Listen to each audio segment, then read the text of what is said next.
ನಮಸ್ಕಾರ ಸ್ನೇಹಿತರೆ. ರಾಜ್ಯದ ಲಕ್ಷಾಂತರ ಸರ್ಕಾರಿ ನೌಕರರಿಗೆ ಮತ್ತು ಅವರ ಕುಟುಂಬಗಳಿಗೆ ಇಂದು ಅತ್ಯಂತ ಮಹತ್ವದ ಸಿಹಿ ಸುದ್ದಿ ಬಂದಿದೆ. ರಾಜ್ಯ ಸರ್ಕಾರವು ತುಟಿ ಭತ್ಯೆ ಡಿಎನ್ಎಸ್ ಅಲೋವೆನ್ಸ್ ಡಿಎ ಅನ್ನು ಪ್ರತಿಶತ 1.50ರಷ್ಟು ಹೆಚ್ಚಿಸಿ ಅಧಿಕೃತ ಆದೇಶ ಹೊರಡಿಸಿದೆ. ಪ್ರಸ್ತುತ ಮೂಲ ವೇತನದ ಪ್ರತಿಶತ 14.25ರಿಂದ ಪ್ರತಿಶತ 15.75ಕ್ಕೆ ಏರಿಕೆಯಾಗಿದ್ದು, ಈ ಹೆಚ್ಚಳವು 2026ರ ಜನವರಿ 1 ಪೂರ್ವನಯವಾಗಿ ಅನ್ವಯವಾಗಲಿದೆ. ಈ ನಿರ್ಧಾರದಿಂದ ರಾಜ್ಯದ ಲಕ್ಷಾಂತರ ಸರ್ಕಾರಿ ನೌಕರರು ಮತ್ತು ಪಿಂಚಣಿದಾರರು ನೇರ ಪ್ರಯೋಜನ ಪಡೆಯಲಿದ್ದಾರೆ. ತುಟಿ ಭತ್ಯೆ ಹೆಚ್ಚಳವು ಮೂಲ ವೇತನದ ಮೇಲೆ ಲೆಕ್ಕ ಹಾಕಲಾಗುತ್ತದೆ.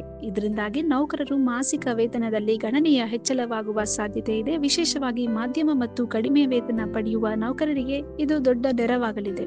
ಕೇಂದ್ರ ಸರ್ಕಾರ ಇತ್ತೀಚೆಗೆ ತನ್ನ ನೌಕರರಿಗೆ ಡಿಎ ಹೆಚ್ಚಳ ಘೋಷಿಸಿದ ನಂತರ ರಾಜ್ಯ ಸರ್ಕಾರ ನೌಕರರ ಸಂಘಟನೆಗಳು ರಾಜ್ಯ ಸರ್ಕಾರದ ಮೇಲೂ ಒತ್ತಡ ಹಾಕಿದ್ವು. ಈ ಒತ್ತಡಕ್ಕೆ ಸ್ಪಂದಿಸಿದ ರಾಜ್ಯ ಸರ್ಕಾರ ಹಣಕಾಸು ಇಲಾಖೆ ಸಮಿತಿ ಸಭೆ ನಡೆಸಿ ಈ ನಿರ್ಧಾರ ಕೈಗೊಂಡಿದೆ. ಕರ್ನಾಟಕ ರಾಜ್ಯ ಸರ್ಕಾರಿ ನೌಕರರ ಸಂಘದ ರಾಜ್ಯಾಧ್ಯಕ್ಷ ಸಿಎಸ್ ಷಡಾಕ್ಷರಿ ಅವರು ಈ ನಿರ್ಧಾರವನ್ನು ಸ್ವಾಗತಿಸಿದ್ರು. ನೌಕರರ ಹಿತದೃಷ್ಟಿಯಿಂದ ಸರ್ಕಾರ ತೆಗೆದುಕೊಂಡ ಈ ನಿರ್ಧಾರ ಸಂತಸದ ವಿಷಯ.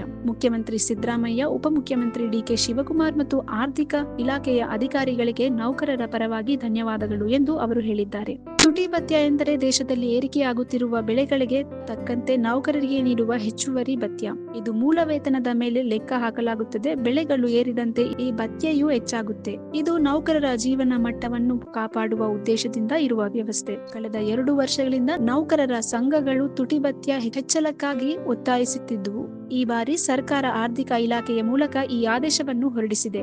ಈ ಹಿಂದೆಯೂ ಸರ್ಕಾರವು ಹಲವು ಬಾರಿ ತುಟಿ ಭತ್ಯೆ ಹೆಚ್ಚಿಸಿದ್ದು, ಈಗಿನ 1.50ರಷ್ಟು ಹೆಚ್ಚಳವು ನೌಕರರ ಬೇಡಿಕೆಗೆ ಸ್ಪಂದಿಸಿದಂತಿದೆ. ಈ ಆದೇಶ ಯಾರಿಗೆ ಅನ್ವಯವಾಗುತ್ತದೆ? ರಾಜ್ಯ ಸರ್ಕಾರದ ಎಲ್ಲಾ ನೌಕರರ ಪಿಂಚಣಿದಾರರು ಮತ್ತು ಕುಟುಂಬ ಪಿಂಚಣಿದಾರರು, 2024 ರಾಜ್ಯ ವೇತನ ಶ್ರೇಣಿಯಲ್ಲಿ ವೇತನ ಪಡೆಯುವ ಎಲ್ಲಾ ಅರ್ಹ ವರ್ಗಗಳು. ವಿಡಿಯೋ ಇಷ್ಟವಾದ್ರೆ ಲೈಕ್ ಮಾಡಿ, ಶೇರ್ ಮಾಡಿ ಮತ್ತು ನಮ್ಮ ಚಾನೆಲ್ ಅನ್ನು ಸಬ್ಸ್ಕ್ರೈಬ್ ಮಾಡಿ. ಬೆಲ್ ಐಕಾನ್ ಎತ್ತಿ ಎಲ್ಲ ನೋಟಿಫಿಕೇಶನ್ ಆನ್ ಮಾಡಿ.